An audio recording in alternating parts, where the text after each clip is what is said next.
पुंडलिक वरदे हरी विठ्ठल ज्ञानदेव तुकाराम राम कृष्ण हरी. मने काय झाले येते कोण नेईल स्वमित्राचे दमवण्या सकळ भूते लोकपाळाते दनविना. ग्रंथकर्ते नाथ महाराज कथा सांगू लागले. कथा अशा प्रकारचा आहे. भगवंताच्या दोन प्रकारच्या लीला आहेत. त्यापैकी पहिली लीला म्हणजे नरलीला आणि दुसरी नारायण लीला.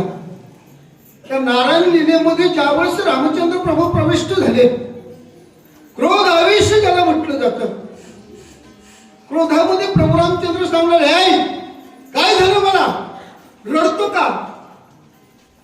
येथे म्हणजे या दशेमध्ये, या अवतारामध्ये, या अवतार रडण्याच करताय का? माझा सामर्थ्य नाही का माझ्यामध्ये? क्रतुम अक्रतुम अन्यथा क्रतुम ही शक्ती माझ्यामध्ये कोण नेतो माझ्या लक्ष्मणाला? कथाभाग अशा प्रकारचं आहे, ज्याला आपण पंचकरण म्हणतो. आता इथं पंचकरण सांगणारे माझ्यापेक्षा ज्ञानी माणसं आहेत, पण आल्या भागात ते करीतो माझे मित्र स्नेही आमचे रमाकांत महाराज, कुट्टे रामराव महाराज जाते, विशेष तज्ञ आहेत आपल्यापेक्षा, पण त्यांच्या समोर पंचकरण का झालं आणि कसं झालं याची थोडीशी दिग्दर्शन आम्ही करत आहे. कारण ज्या वेळेस भगवंताच्या इच्छेप्रमाणे एका महाभूताचे दोन भाग करण्यात आले. दोन भागापैकी अर्धा भाग आपल्याकडे स्वतंत्र राखला गेला, अर्धा भाग राहिला. अर्ध्या भागाचे पुनश्च 4 भाग करण्यात आले.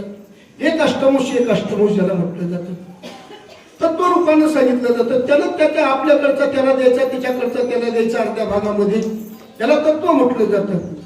ज्यावेळेस प्रत्येक माणूस 2 प्रकारचं ओझ घेऊन फिरत असतो, एक मी आणि माझं, हे प्रत्येक जणांचं बरोबर ओझ चाललेलं आहे. आणि हेच ओझ कम करण्याकरता गुरु शिष्याला उपदेश कसा, बा शिष्या, तू ज्याला मी म्हणतोस ना ते तू नव्हेस, तू ज्याला माझं म्हणतोस ना ते तुझं नव्हे. मग देहा उसना आणि पाचाचा पंचमहाभूताचा देह आहे.